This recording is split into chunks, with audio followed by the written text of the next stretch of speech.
Khi nhắc đến xì gà không thể bỏ qua Cuba, hòn đảo Caribe nhỏ bé nhưng lại là cái nôi của một trong những món hàng xa xỉ nhất thế giới. Xì gà Cuba không chỉ là một sản phẩm, nó là biểu tượng của nghệ thuật, văn hóa và sự độc quyền. Từ những cánh đồng thuốc lá dưới ánh nắng nhiệt đới đến hình ảnh của lãnh tụ Fidel Castro cầm điếu xì gà trong tay. Tất cả đã tạo ra thương hiệu xì gà Cuba. Nói về nguồn gốc của xì gà không phải là phát minh của người hiện đại mà là sản phẩm của một truyền thống cổ xưa, có gốc rễ sâu xa trong văn hóa bản địa của châu Mỹ. Để hiểu rõ nguồn gốc của nó, chúng ta phải quay lại thời gian hàng ngàn năm. Cây thuốc lá vốn có nguồn gốc từ châu Mỹ, mọc tự nhiên ở vùng đất kéo dài từ Nam Mỹ qua Trung Mỹ và lên đến Bắc Mỹ. Các nhà khảo cổ tin rằng con người bắt đầu trồng và sử dụng thuốc lá từ khoảng 5.000 cho đến 3.000 năm trước công nguyên, dựa trên những hạt giống hóa thạch tìm thấy ở Peru và Mexico. Nhưng việc biến lá thuốc thành dạng xì gà như ta biết ngày nay được ghi nhận sớm nhất ở các dân tộc bản địa ở vùng Caribe và Trung Mỹ. Người Taino, một dân tộc bản địa sống ở khu vực ngày nay là Cuba, Cộng hòa Dominica và Haiti, là những người đầu tiên được ghi nhận sử dụng thuốc lá theo cách cuốn lá khô thành hình ống để hút. Họ gọi loại thuốc này là cohiba. Đối với người Taino, hút thuốc lá không chỉ là thú vui mà còn là một nghi lễ. Họ tin rằng khói thuốc là cầu nối giữa con người và thần linh, giúp họ giao tiếp với tổ tiên hoặc chữa lành bệnh tật. Những điếu xì gà thô sơ này được làm bằng cách cuốn lá thuốc tươi hoặc khô trong lá ngô hoặc lá cọ rồi đốt cháy một đầu để hít khói từ đầu kia. Mọi thứ thay đổi vào năm 1492 khi Columbus đặt chân lên một hòn đảo Caribe. Trong nhật ký hành trình, ông ghi lại cảnh người dân địa phương cầm một cuộn lá cháy và hít khói từ chúng. Hai thủy thủ của Columbus là Rodrigo de Jerez và Luis de Torres được cử đi khám phá hòn đảo và trở thành những người châu Âu đầu tiên thử hút thuốc lá. Jerez đặc biệt mê mẩn thói quen này đến mức mang một ít lá thuốc về Tây Ban Nha. Tuy vậy, khi Jerez hút thuốc ở quê nhà, khói nghi ngút bốc lên từ miệng khiến dân chúng hoảng sợ, cho rằng thủy thủ này bị ma nhập.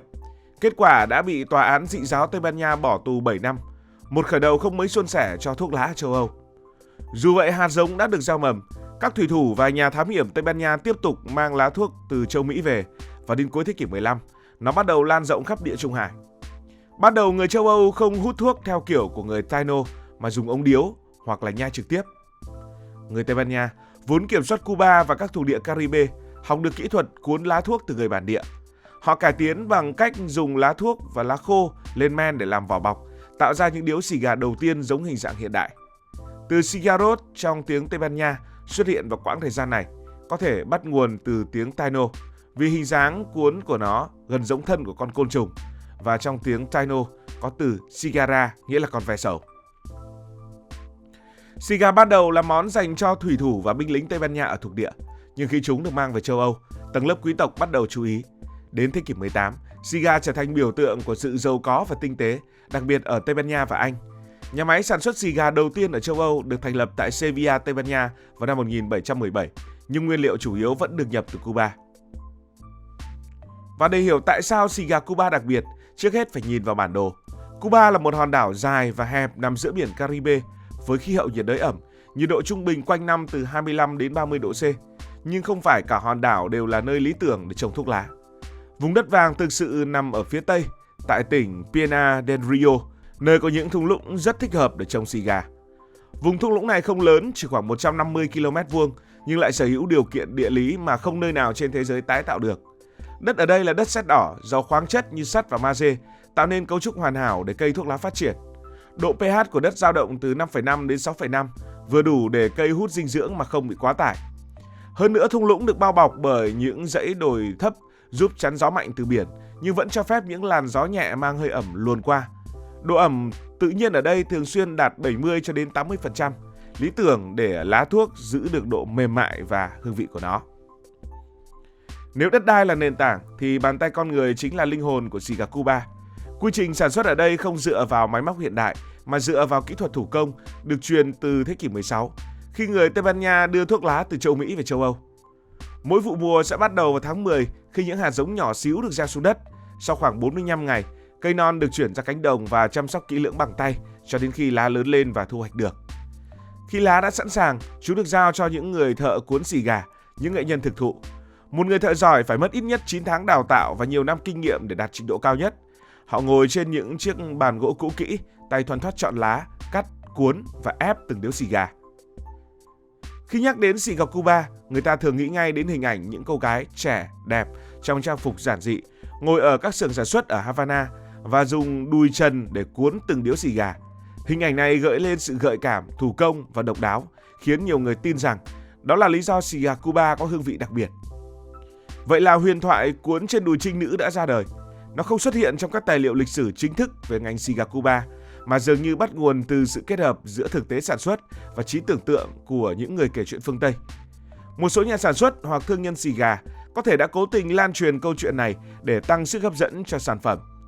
Vào thời kỳ hoàng kim của xì gà Cuba, khi cạnh tranh với các vùng như là Cộng hòa Dominica hay Honduras, việc tạo ra một câu chuyện độc đáo là cách hiệu quả để thu hút khách hàng và nhất là giới thượng lưu ở châu Âu và Mỹ. Hình ảnh trinh nữ không chỉ gợi sự tinh khiết mà còn thêm yếu tố kỳ bí, phù hợp với chiến lược định hình xì gà là hàng xa xỉ. Sự thật thì sao? Trong các xưởng xì gà truyền thống, việc cuốn xì gà là công việc đòi hỏi kỹ thuật cao, không liên quan gì đến cái đùi hay là sự gợi cảm. Những nghệ nhân cả nam lẫn nữ sẽ phải ngồi trên ghế dài, trước bàn gỗ, dùng dao nhỏ để cắt lá, rồi cuốn chúng bằng tay trên một bề mặt phẳng. Lá thuốc lá đã được xử lý qua các công đoạn phơi khô và lên men, rất dễ rách nếu không cẩn thận, nên không ai dùng đùi để cán hay là cuốn cả. Điều này vừa không thực tế, lại vừa rất mất vệ sinh. Đó chỉ là một trong rất nhiều cách để thổi giá xì gà Cuba. Và một trong những lý do lớn khiến giá xì gà Cuba luôn cao và trở thành hàng xa xỉ, đó là sự khan hiếm. Nhưng đây không phải là sự khan hiếm tự nhiên, mà là một chiến lược có chủ ý. Chính phủ Cuba, thông qua công ty Habanos là một công ty liên doanh giữa nhà nước và một tập đoàn khác, đã kiểm soát chặt chẽ sản lượng phân phối. Mỗi năm Cuba chỉ sản xuất khoảng 100 cho đến 150 triệu điếu xì gà, con số rất khiêm tốn so với nhu cầu toàn cầu. Để mà so sánh, Cộng hòa Dominica, đối thủ lớn nhất của Cuba, sản xuất gấp đôi, tới 300 triệu điếu mỗi năm.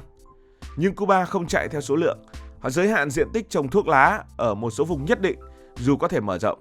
Lý do họ giữ chất lượng đồng đều và duy trì tính độc quyền. Công ty Habanos còn tung ra những dòng giới hạn mỗi năm, thường chỉ vài chục nghìn hộp cho toàn thế giới. Những phiên bản này dùng lá được ủ kỹ hơn và đóng gói trong hộp sơn mài sang trọng. Một hộp Cohiba dòng cao cấp có thể bán với giá trên 1.000 đô tại cửa hàng chính hãng ở Havana, nhưng khi đến với thị trường đen ở Mỹ, giá có thể lên đến 5.000 đô. Sự khan hiếm này khiến người mua sẵn sàng trả giá cao để sở hữu cho mình xì gà Cuba. Lệnh cấm vận của Mỹ cũng làm tăng tính khan hiếm. Dù lệnh cấm được nới lỏng dưới thời kỳ Obama, việc mua xì gà Cuba chính hãng tại Mỹ vẫn khó khăn và đắt đỏ. Kết quả là xì gà Cuba trở thành món độc quyền trong giới độc quyền, được săn lùng bởi giới sưu tầm và thượng lưu. Một ví dụ rất thú vị, ngay trước khi ký lệnh cấm vận toàn diện lên Cuba vào năm 1962, Tổng thống Kennedy đã để lại một câu chuyện khó quên. Ông đã gọi thư ký báo chí của mình vào văn phòng và nói: "Tôi cần 1.000 điếu xì gà trước sáng mai." Đó là một loại xì gà ông yêu thích nhất từ Cuba. Trợ lý của ông dù ngạc nhiên, lập tức lao vào hành động, chạy khắp Washington DC suốt đêm để gom hàng. Đến sáng đã mang về 1.200 điếu, vượt chỉ tiêu. Kennedy hài lòng, rút sắc lệnh từ ngăn bàn ra, ký ngay lập tức, chính thức cấm mọi sản phẩm từ Cuba vào Mỹ, bao gồm cả xì gà. Từ đó, xì gà Cuba lại trở thành một món hàng cấm đoán đầy cám dỗ tại Mỹ. Câu chuyện vừa hài hước vừa tinh nghịch này không chỉ cho thấy tình yêu của Kennedy với xì gà, mà còn tăng thêm sức hút bí ẩn của chúng trong lòng người Mỹ suốt hàng thập kỷ sau đó. Để bán xì gà với giá cao, người Cuba rất giỏi kể chuyện. Xì gà không chỉ là sản phẩm mà là một câu chuyện, và không có câu chuyện nào nổi tiếng hơn hình ảnh Fidel Castro với điếu xì gà trên môi. Trong những năm 1960 khi lãnh đạo Cuba, ông thường xuất hiện với điếu Cohiba, loại xì gà ban đầu được làm riêng cho ông và các quan chức cao cấp. Cohiba ra đời vào năm 1966, lấy cảm hứng từ từ Cohiba trong tiếng Taino, tức là người bản địa Cuba, và nghĩa của nó thì cũng rất đơn giản thôi, nghĩa là thuốc lá. Ban đầu nó không được bán công khai mà chỉ dùng để tặng các nhà ngoại giao như một biểu tượng quyền lực của Cuba. Một huyền thoại khác gắn liền với ông là vụ ám sát hùn nổi tiếng. CIA từng lên kế hoạch đầu độc ông bằng xì gà chứa chất nổ hoặc là chất độc nhưng không thành. Dù chỉ là tin đồn, câu chuyện này càng làm tăng sức hút bí ẩn của xì gà Cuba, biến nó trở thành biểu tượng của sự bất khuất.